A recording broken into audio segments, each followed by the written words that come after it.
We usually worked about 12 hours a day, and we had to go up and down the rows of the field. I woke up at 4 o'clock every morning, and I was in there by 6:30, and I wasn't out of there until about 8:30 later on that night.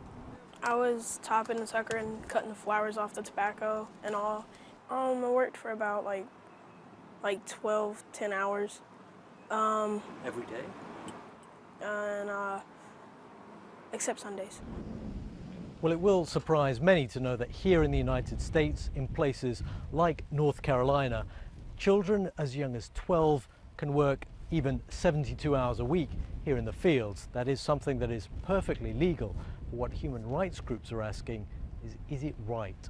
When it comes to children working in agriculture, the U.S. is not complying with International Labor Organization conventions that regulate hazardous work for children. Countries like Brazil and India, which are both major tobacco producers worldwide, prohibit kids under 18 from doing many tasks in tobacco farming.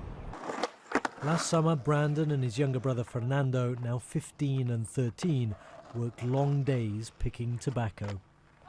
The only reason I really done it was to help my mom out with the bills and stuff, so I would have money to help her out because she was struggling really bad. I told my kids not to do it, but they wouldn't listen to me. They wanted to do what they considered was their part. But it must have hurt, you know. Yes, it bothered me. It bothered me, especially when Fernando come home that day sick because of the pesticides. He was wheezing and having problems breathing, and he was really not doing good. Most people, when they were working, they put like trash bags on them, and they cut holes for their arms and all in their head, so the chemicals wouldn't be on them. Because if the chemicals get on you later in the day, when it's really sunny, it'll start burning you. Many of the children we interviewed reported symptoms consistent with acute nicotine poisoning, so nausea, vomiting, headaches, dizziness, lightheadedness. About half the children we interviewed said they saw tractors coming through fields where they were working, spraying pesticides.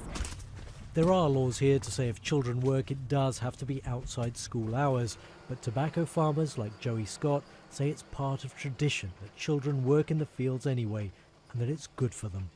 Well, I was raised as a child on a tobacco farm, and I attained a lot of my values through the work that I worked alongside my parents and grandparents by being in the fields, understanding the everyday struggles that the farmers have to go through.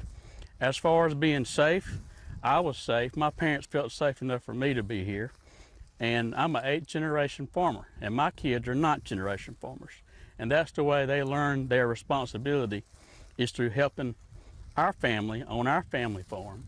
Last year, I really didn't want to work, but you know, I had to. He's the man in the house and all, so I have to do what I can to take care of my family, and I'm willing to do whatever I have to the day I fall to take care of my family. That's it. And nothing's going to change that. Yep, that's the man right there.